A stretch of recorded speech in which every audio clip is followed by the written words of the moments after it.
Hello, VC. Michael, Clash City Rocker, with another video about Creem magazine and the year 1982 and how important Creem was to giving tips, insight, clues, advice, recommendations on new music for those of us who lived in areas where there wasn't radio.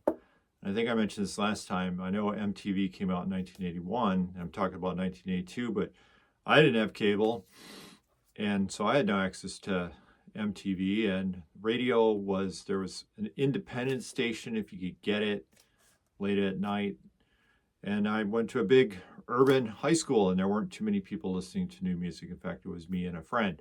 So Creem magazine, which is this great coffee table book, was the only opportunity to know about new music. And if you can find this book, this is great. It's funny because John Cougar Mellencamp is going to be one of the featured artists here. It's kind of a compilation of all the different issues. But my previous video, I talked about Creem issues 1982 January to June and the records that were featured.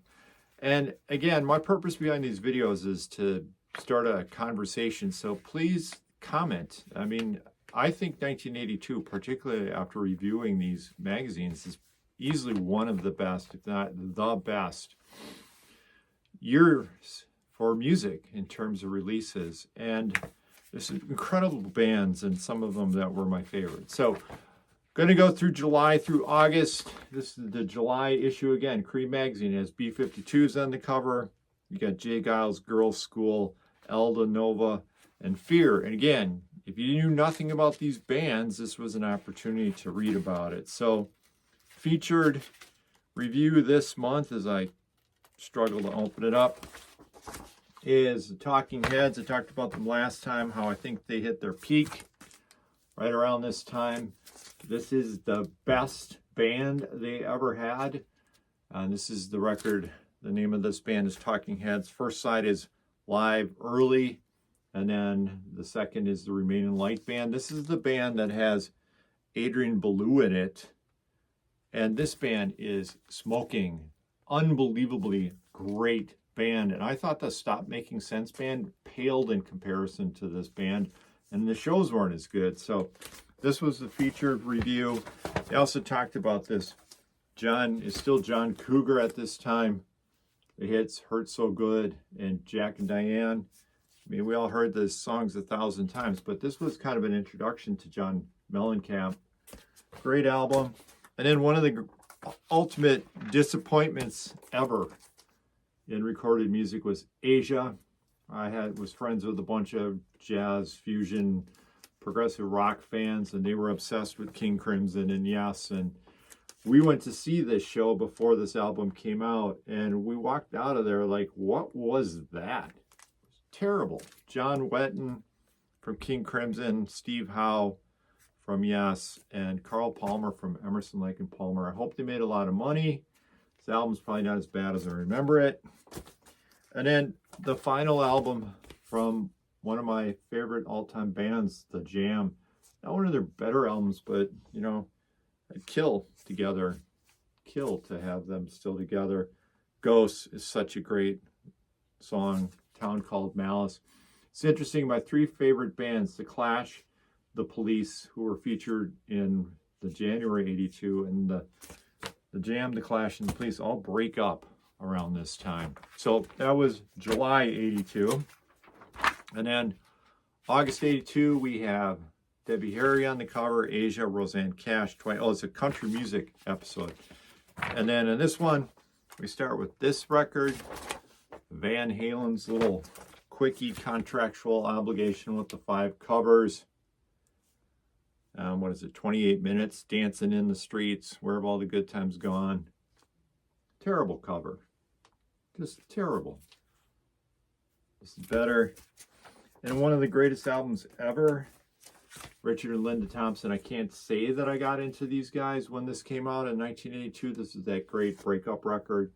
But when I did later in my life, this hit me, man. Like, profound record. And then this one was featured as well.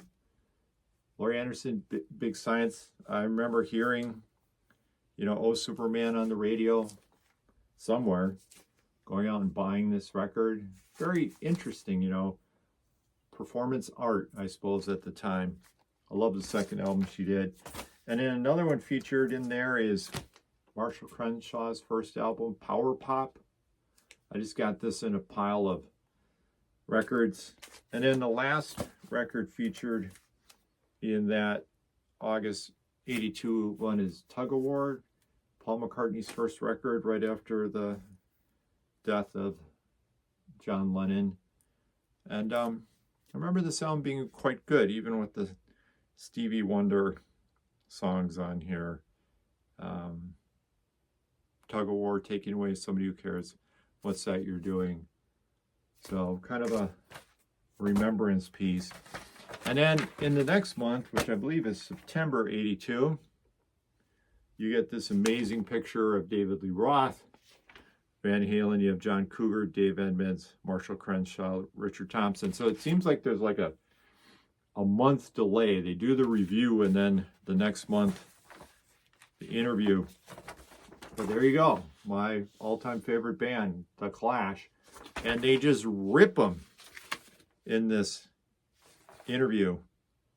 And I guess that's why The Clash refused to ever be in here. So the summary of this is, so since The Clash offered most 3-4 decent cuts, since the fairest you could speak about their sound is that it feels submerged in standard issue rock cut ruts, since their lyrical imagery could without difficulty be described as watered down, blah, blah, blah. This mere word jockey rates combat rock a relative piece of crap, which I disagree. Just like the Jam, I'd kill for this band to still be together. I think there's some amazing stuff on here. I think they were going through that Elvis period and the Beatle period where they needed somebody to let them have some space and some time, work through it. Here's Mick Jones' original intention, what he wanted to be. Here you go, Rat Patrol from Fort Bragg. If you can find this, this is the way to go. Starts with The Beautiful People Are Ugly, Kill Time, and then Should I Stay, Rock the Casbah, and Inoculated City. And those are different versions before Glenn Jones did his so-called magic and made it radio friendly. One more of the great Squeeze records came out that year. Out of Touch, I Can't Hold On, Points of View, Love, Squeeze. And then what many consider the greatest Roxy Music album of all time. I believe this was their last album before they too broke up.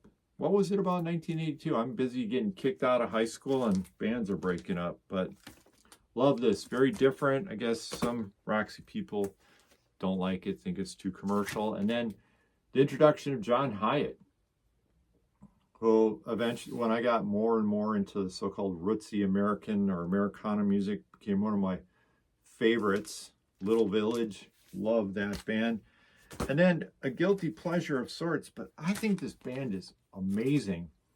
And this is the American compilation of their first two albums, yeah, with a nice big promo or cutout promo bite out of this. But In the Name of Love is a great song. I love their songs. I wish there was a greatest hits. And then this, Adrian Belew, he was one of my favorite guitarists at the time. I heard him beginning with Zappa, Shake Your Booty, and then on Bowie, Lodger, and Stage. And then he was in the Talking Heads, which I just mentioned. Then he was in King Crimson, which I was obsessed with at the time. And this is a great, great solo record. Amazing cover, too. And then we move on to October 1982, which is funny because in this episode of Creem, the centerfold, yes, there were centerfolds in here, and the calendar is The Clash, three-piece, because they had kicked Topper out at this time because of his alleged drug habit. What can you do? And then this month, the featured one is X, which is the first X album I ever bought and listened to, and this one just crushed me, kill me. Hotel, The Hungry Wolf, Motel Room on My Bed, Riding with Mary, Come Back to Me, Under the Big Black Sun. I mean, I had this, rockabilly punk stuff was so good. Yeah, I know this is their major label debut, and the Slash ones are supposed to be better, but that's amazing. And then this, again, I was still Stones obsessed at that time. Hadn't seen them yet. The obligatory live album, which I've never really particularly liked.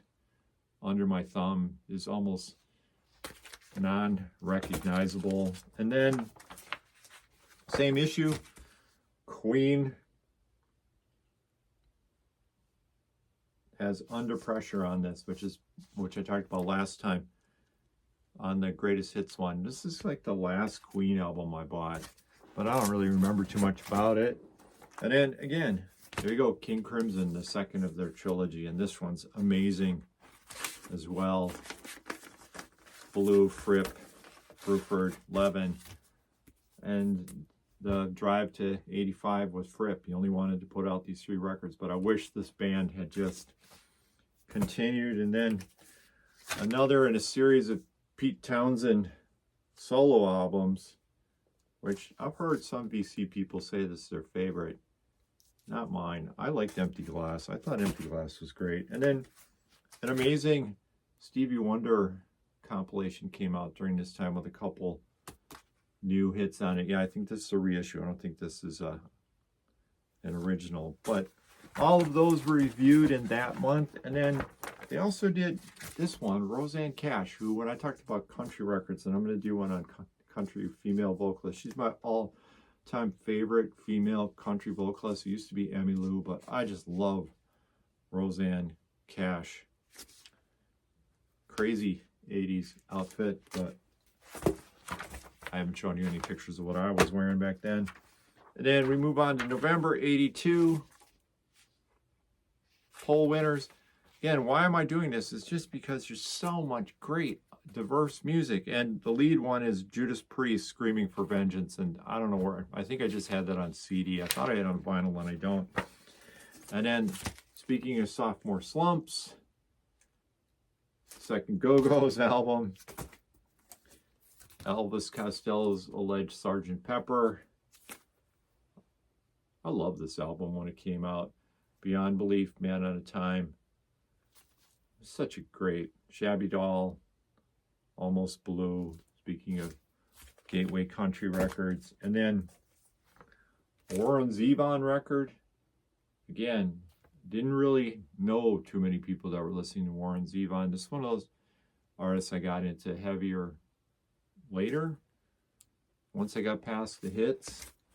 And then one that my friends hated when it came out. They were such big Zeppelin fans, and then Zeppelin broke up, and this is the first Robert Plant record.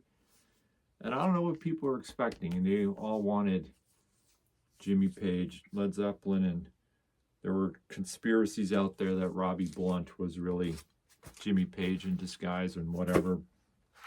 And then the final month from 1982, you have The Who, and there are pictures from that tour, which I would have loved to have gone to, where the Clash opened up for The Who in 1982 in Chicago. I think they were sponsored by Schlitz. It's crazy. And it's this album, which I was extremely disappointed with. I remember Athena and Eminence Front, but I don't remember much else. And this is a ridiculously stupid cover. And Pete Townsend's haircut. I don't know. I guess those shows were amazing. You can buy a record compilation of that. And then the last ones that they mentioned in that issue were Romeo Void. I showed the single last time, Never Say Never, Chinatown, Wrap It Up. Great, great. I believe San Francisco band. Not sure. Ask Mazzy. And then this one, Psychedelic Furs, Forever Now, which is probably in that entire pile my favorite of the records. I love this album. Forever Now, Love My Way, President Gas, Run and Run. I used to try to sing like Richard Butler. Of course, smoking helped. And then first time I saw Crosby and Nash, Crosby, Stills and Nash, was at Summerfest grounds in Milwaukee for this album, Wasted on the Way, Southern Cross. It's better than I thought. And then this earworm, ABC, is actually a really, really great record. So video's a little long today, but 1982, easily best era, best year for music, I think. Let me know if I'm right, if I'm wrong. Get some Creem magazines, peruse them, read the reviews. They're a great insight into music. What are those now? 43, 45 years old? Okay, Michael, Clash City Rocker. Peace.